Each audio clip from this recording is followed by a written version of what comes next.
তীব্র গরমে pneumonia, diarrhoea আর বিভিন্ন চর্মরোগের কারণে শিশুদের নিয়ে হাসপাতালে ভিড় জমাচ্ছেন অভিভাবকরা। কিছু ক্ষেত্রে উপসর্গ অনুযায়ী চিকিৎসা পেলেও নিউমোনিয়া ও ডায়রিয়া আক্রান্তদের ঠিকানা হচ্ছে হাসপাতালে।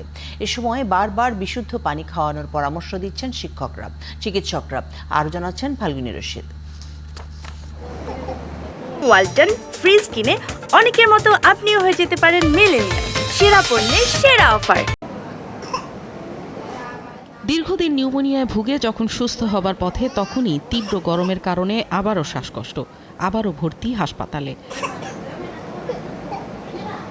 গরমের এই সময়টাতে হাসপাতালে বাড়ছে নিউমোনিয়া আক্রান্ত শিশুর সংখ্যা। তীব্র গরমে ঘেমে ঠান্ডা, কাশি আর জ্বরের প্রকোপ তো আছেই, পাশাপাশি ডায়রিয়া, টাইফয়েড আর নানাবিধ চর্মরোগ ভোগাচ্ছে শিশুদের। প্রথমে জ্বর আসছে, পরে ঠান্ডা, তারপরে থেকে ডাক্তার দেখাইছি, কিছুতেই কমে না। পরে আমি সেন্ট্রালে আসছিলাম দেখাইতে, পরে বলছি নিউমোনিয়া হয়েছে, ভর্তি দিচ্ছি। গরমের কারণে জ্বর মাঝে মাঝে আসে, শ্বাস বেড়ে যায়, শ্বাসকষ্টই কমে আবার বেড়ে যায় গরম অতিরিক্ত। শ্বাসকষ্টটাই কমে না, সব কমছে। এপ্রিলের তৃতীয় সপ্তাহ থেকেই বাড়তে শুরু করেছে রোগীর সংখ্যা। তবে কেবল গুরুতর অসুস্থ শিশুদেরই ভর্তি রাখা হচ্ছে হাসপাতালে।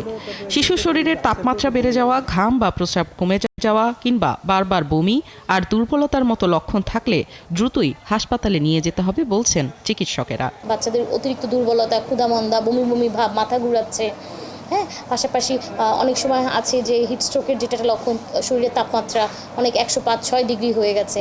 পাশাপাশি এগুলো যদি থাকে তাহলে অতি দ্রুত হাসপাতালে শরণাপন্ন হবে। পাশাপাশি দীর্ঘদিন যারা ফুসফুসের জটিলতায় ভুগছেন, এই গরমে তাদেরকেও সতর্ক থাকার পরামর্শ চিকিৎসকদের। যারা বাইরে কাজ করছেন বেশি, তাদের ক্ষেত্রে ছায়ার তলে বিশ্রাম নিতে হবে। এক নাগারে বেশিক্ষণ কাজ করলে কিন্তু হিটস্ট্রোক হতেই পারে, কারণ তখন দেখা যাচ্ছে বডি টেম্পারেচারটা 40 ডিগ্রি সেন্টিগ্রেড উপরে উঠে যায়। এই জন্য পানি খাবে, বিশুদ্ধ খাওয়া পানি।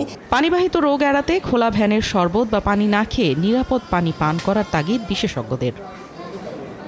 ফাল্গুনী রশিদ, ৭১, ঢাকা।